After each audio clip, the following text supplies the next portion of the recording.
A line has been drawn in the sand. Within the fractured House of Windsor, a final non-negotiable ultimatum has been issued, not by the king, but by the heir to the throne. Prince William, the Prince of Wales, has reportedly delivered his final word on the future of Prince Harry and Meghan Markle. The demand is simple: end the attacks, end the monetization of royal secrets, or face a complete and irreversible exile from the family and the United Kingdom itself.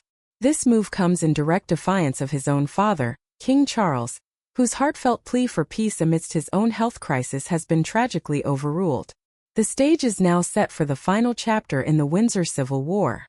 This is Royal Herald, and today we deliver a special report on Prince William's final ultimatum, the king's heartbreaking dilemma, and the looming September showdown that could sever the royal family forever.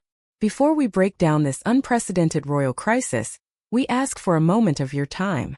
To support our mission of delivering these in-depth reports, please subscribe to Royal Herald, give this video a thumbs up, and activate the notification bell. Your engagement allows us to continue our work.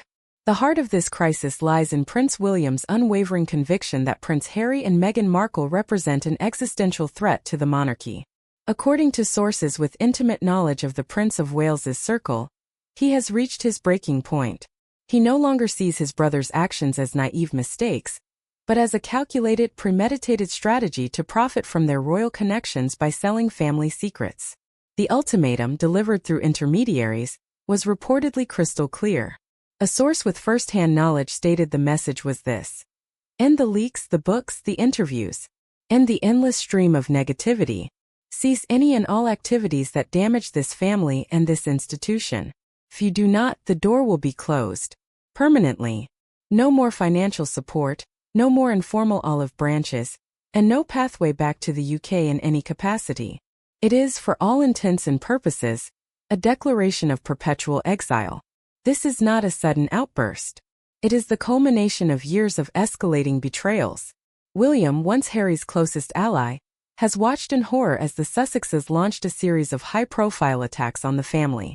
From the bombshell Oprah Winfrey interview in 2021, to the 6-part Netflix series, and finally, to Harry's tell-all memoir, Spare, which revealed deeply embarrassing details about his father and brother. For the Prince of Wales, a line has been repeatedly and intentionally crossed. A palace insider stated, "For William, the institution is everything. He sees protecting it as his life's work, just as his grandmother did. He views Harry and Meghan's actions not just as a personal betrayal, but as a direct assault on the legacy of Queen Elizabeth II and the future of his own reign." William's fury is also fueled by what he sees as the great lie of the Sussexes' departure, their stated desire for financial independence. Insiders report that William believes the Sussexes' entire business model is a paradox. Their multimillion-dollar deals with Netflix, Spotify, and Penguin Random House are not based on their talent as producers or authors, but on their status as a duke and duchess. Their only product, their only currency, is their connection to the very institution they attack. In William's view, they have not achieved financial independence. They have created a commercial enterprise fueled by their proximity to the crown. He is convinced that as long as the couple needs to earn money and maintain their celebrity status in the US, the monarchy will remain their most valuable, and therefore most vulnerable, asset to exploit. This ultimatum is a direct attempt to sever that commercial lifeline. This hardening of William's stance creates a direct and explosive conflict with his father. King Charles, while undergoing his own serious health battle, has reportedly expressed a sincere wish for reconciliation. He is said to be driven by a parental desire to repair the rift with his youngest son before it's too late. A palace source explained, "Charles is a father first. He is fighting cancer and it has put things in perspective. He loves Harry and simply wants to see him." The king is alleged to have personally asked Prince William to be the bigger man and help mediate peace talks ahead of Harry's planned visit to the UK in September for the Child Awards. This request was not well received. The Prince of Wales was reportedly furious and shocked. From his perspective, any reconciliation that doesn't begin with a full public apology from the Sussexes is not just a personal surrender, but a strategic catastrophe for the monarchy. It would validate Harry's damaging narrative and send a global message that there are no consequences for attacking the crown. The allegations of racism, amplified by Omid Scobie's book Endgame, which named King Charles and the Princess of Wales as the so-called royal racists in its Dutch translation, are still hanging in the air.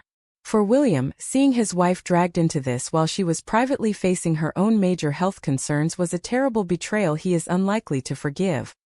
His ultimatum is driven as much by his duty as a husband and protector as it is by his duty as a future king. This internal power struggle casts a long shadow over any potential meeting between Charles and Harry. Royal commentator Kinsey Schofield has expressed serious doubts, arguing that the king will be focused on privately grieving the anniversary of his mother's death, which coincides with Harry's visit. Schofield stated, "I do not believe he would risk damaging her memory by having this secret meeting with Prince Harry, because that would be all the headlines would be about. The fundamental obstacle, and the driving force behind William's ultimatum, is the complete and total collapse of trust. The royal family believes that any private conversation could potentially be weaponized, serving as material for the next Sussex media project." Schofield points to Harry's own words in Spare as the ultimate proof. "We should have never heard about Prince Harry discussing being alone with Queen Elizabeth's body. That is something that is sacred," she argued. This is seen by the palace as evidence that for Harry, even the most sacred family moments are monetizable content. This trust deficit is amplified by the fact that Harry and Meghan were reportedly informed of Catherine's cancer diagnosis at the same time as the general public, a stark illustration of their current standing. The wagons have been circled, and the Sussexes are firmly on the outside. Furthermore, there is a growing belief inside the palace that Harry's desire for reconciliation is linked to the future of his flagship project, the Invictus Games.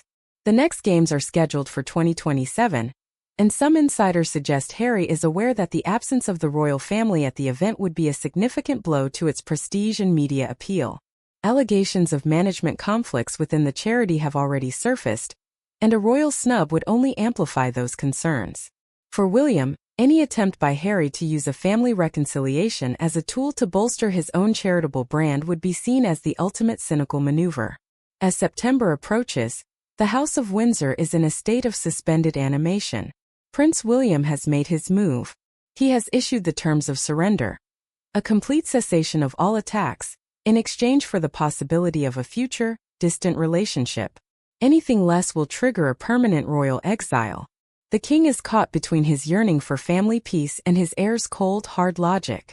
And Prince Harry must now decide. Is the validation he seeks in California worth the final, permanent loss of his family and his homeland? The next few weeks will reveal if any bridges remain, or if they have finally been burned forever. And now we turn to you. Do you support Prince William's hardline ultimatum? Or do you sympathize with King Charles's desire for peace?